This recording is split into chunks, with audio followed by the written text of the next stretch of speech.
Hoy vamos a adentrarnos en la historia de 7 cartas extraordinarias, escritas nada menos que por un hombre que caminaba literalmente hacia su propia muerte. Hablamos de las cartas de Ignacio de Antioquía. Fijaos en la escena. Estamos a principios del siglo II. Un obispo, condenado a muerte, va de camino a Roma para ser ejecutado. Y mientras viaja, escribe. Las 7 cartas que salieron de sus manos en ese viaje no eran simples despedidas. No. Acabaron siendo textos fundamentales que ayudaron a dar forma a la estructura y a las creencias de una fe que por aquel entonces apenas estaba empezando a caminar. Para entenderlo todo, vamos a dividir este análisis en 5 partes. Primero, ¿quién era este hombre, Ignacio? Después veremos cómo fue ese último y dramático viaje. Analizaremos su mensaje central, esa llamada a la unidad. Nos meteremos de lleno en su visión del martirio. Y para terminar, veremos por qué sus palabras han llegado hasta nuestros días. Venga, pues empezamos por el principio. Porque para entender el valor de estas cartas, primero hay que saber quién las escribió y en qué mundo le tocó vivir. Así que, ¿quién fue exactamente Ignacio? Pues mirad, Ignacio era el obispo de Antioquía, que hoy sería Siria. Y ojo, que Antioquía no era un sitio cualquiera, era uno de los grandes centros del cristianismo primitivo.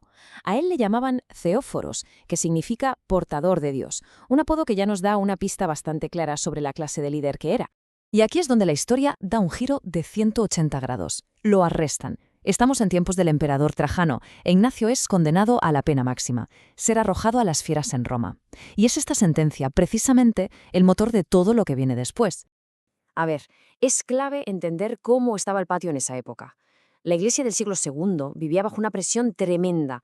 Por un lado, la persecución romana desde fuera, y por otro, desde dentro, la cosa estaba que ardía, con divisiones y nuevas ideas, herejías que amenazaban con romperlo todo.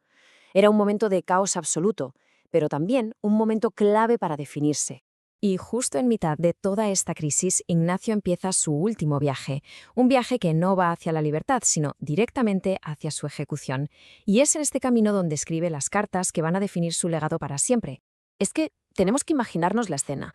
Estas no son reflexiones teológicas escritas en la calma de un estudio. ¿Qué va? Son mensajes urgentes, escritos a toda prisa durante las paradas de un viaje terrible, custodiado por unos soldados a los que él mismo, por lo crueles que eran, llamaba 10 leopardos.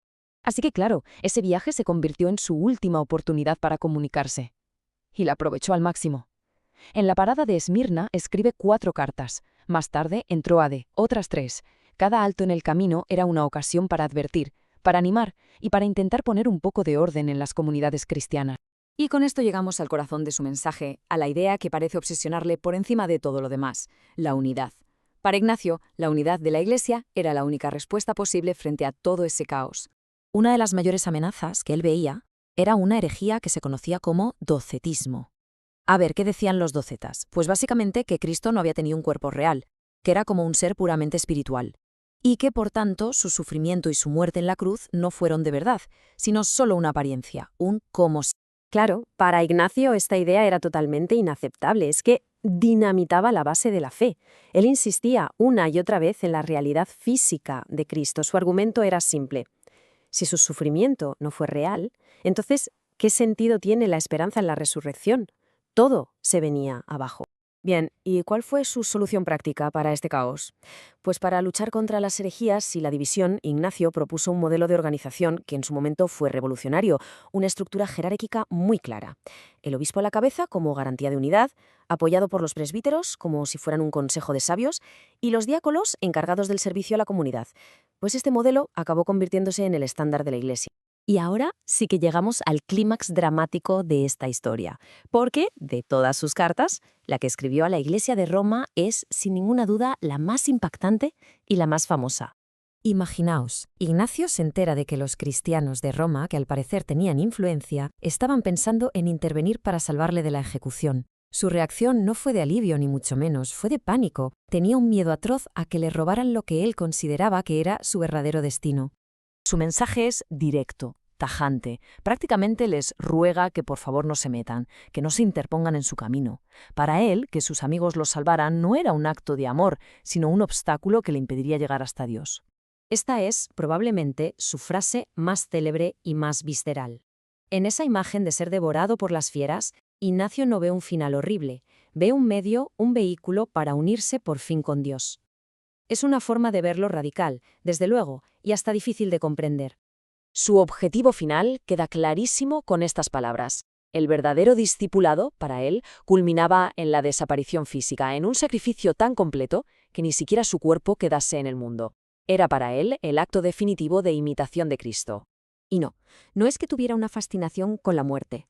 Era la conclusión lógica de su teología. Si Cristo sufrió de verdad, morir como él era la forma más alta de unirse a su pasión. Además, en una cultura como la romana, obsesionada con la idea de una muerte digna, el martirio se convirtió en el testimonio de fe más potente que se podía dar. Pero, a ver, ¿cómo es posible que unas cartas tan personales, escritas en unas circunstancias tan extremas, acabaran teniendo una influencia tan enorme y duradera? Vamos a explorar su legado.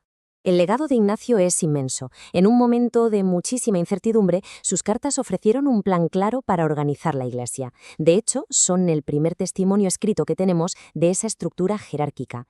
Al mismo tiempo, le dieron a la comunidad argumentos para defenderse de las herejías y además le dieron un sentido muy profundo al martirio, en plena época de persecuciones.